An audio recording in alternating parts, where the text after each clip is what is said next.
ছাত্রলীগ নিষিদ্ধ করে দিন। যারা আমার মায়ের বুক খালি করবে তারা এদেশের শিক্ষাঙ্গনগুলোকে কসাইখানায় পরিণত করবে।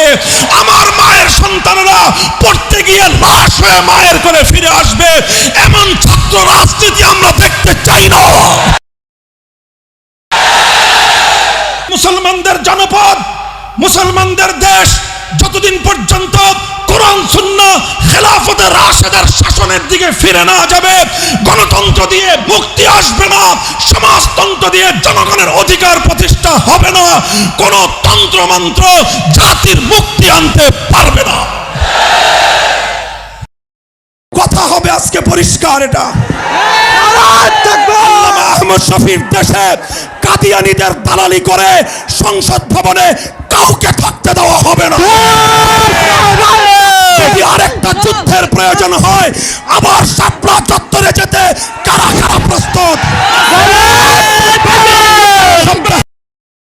এই হে তাওহীদি জনতা, মুসলমান, ঈমানকে ভালোবাসো, আল্লাহর কোরআনকে ভালোবাসো, আল্লাহর নবীর সুন্নাহকে ভালোবাসো, খেলাফতে রাশেদার আদর্শকে ভালোবেসে আসো। শপথ নেই আমার এই সোনার বাংলা থেকে সব অপশাসন, সমস্ত অন্যায় অবিচার এগুলোকে দূরীভূত করে আমার মাতৃভূমিটাকে আমি শান্তির ফুল বাগানে পরিণত করব। মুহতারাম হাজিরিন, আমি আবার কোরআনের সেই আয়াতের দিকে পুনরাবৃত্তি করছি। ইজা আরাদনা আন নুহলিকা কারিয়াতান আমারনা মুতরাফিহা ফাফাসাকু ফিহা ফাহাক্কা আলাইহাল কওল।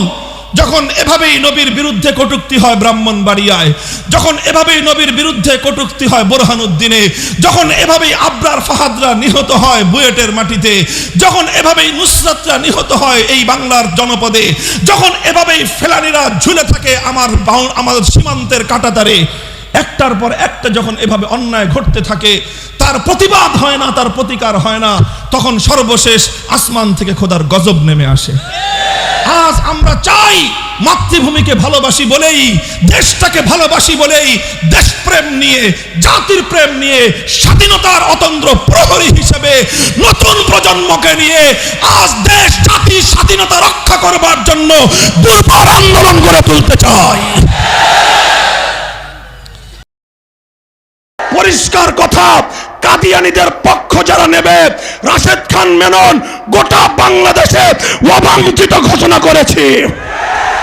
মুরগি চোরা শাহরিয়ার কবির যেখানে পাওয়া যাবে জুতা দিয়ে বাইরে সোজা করে দিতে হবে।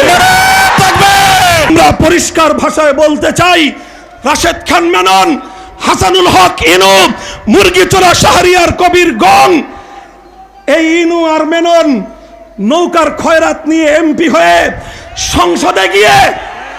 সংসদে গিয়ে খতমে নবুয়তের বিরুদ্ধে কথা বলবে আর কাদিয়ানীদের দালালি করবে। পরিষ্কার বলতে চাই, নাসিমের মুখটা সামলায় রাখেন। যদি নাসিম আপনার দলের মুখপাত্র হয়ে থাকে আর ওটাই যদি হয় আপনার দলের বক্তব্য, আমরা আগামী 5ই মে শাইখুল ইসলাম আল্লামা শাহ আহমদ শফির ডাকে আবার শাপলা চত্বরে যাব।